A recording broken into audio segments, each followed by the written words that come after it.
জনতার যেই আন্দোলনে আমরা যেই স্বাধীনতা ফিরে পেয়েছি, স্বৈরাচার মুক্ত যেই বাংলাদেশ পেয়েছি, আমাদের রক্তবিন্দ থাকা অবস্থায় এই বাংলাদেশকে নিয়ে কোন ষড়যন্ত্র করতে দিব না।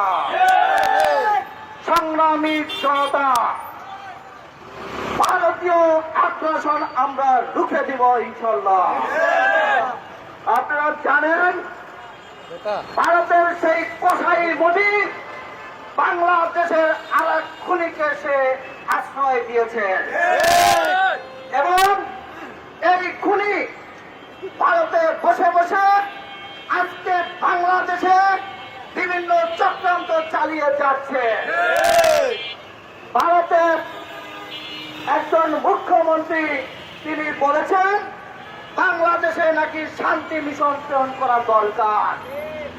আমি তাকে বলতে চাই, আপনারা যে আমাদের উপ হাই কমিশনে হামলা চালিয়েছেন, আপনারা আমাদের বাংলাদেশের হাই কমিশনারকে নিরাপত্তা দিতে ব্যর্থ হয়েছেন। আপনারা ভিয়েনা কনভেনশন আপনারা অবজ্ঞা করেছেন, আপনারা ভঙ্গ করেছেন। এর দায়ে জাতিসংঘকে আমি অনুরোধ করব, আপনারা বাংলাদেশে নয় ওই ভারতের শান্তি রক্ষা মিশন প্রতিষ্ঠা করুন। ওই ভারতের শান্তি রক্ষা বাহিনী পাঠান। ওই ভারতে যেই পরিমাণ মুসলিম, যেই পরিমাণ অন্য সম্প্রদায়ের লোকের উপর হামলা হয়েছে, নির্যাতন হয়েছে, পৃথিবীর অন্য কোন দেশে তা কখনো হয়নি। সংগ্রামী সাথী ভাইয়ের আমার, বাংলাদেশ একটা সম্প্রীতি শান্তির দেশ। বাংলাদেশ সর্বধর্ম বর্ণ নির্বিশেষে সকলের দেশ। এদেশের সকল ধর্ম বর্ণ নির্বিশেষে সকল মানুষ শান্তিতে বসবাস করার দেশ।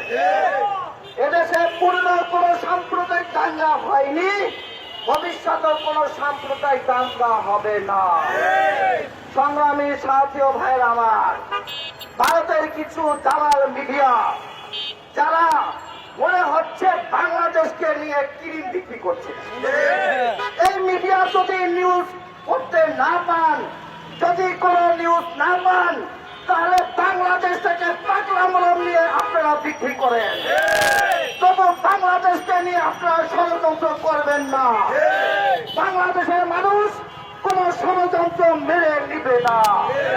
সংগ্রামী ছাত্র জনতা, আপনাদেরকে একটা কথা বলতে চাই, হাজার মানুষের রক্তের বিনিময়ে 5ই আগস্ট আমরা যে স্বাধীনতা পেয়েছি,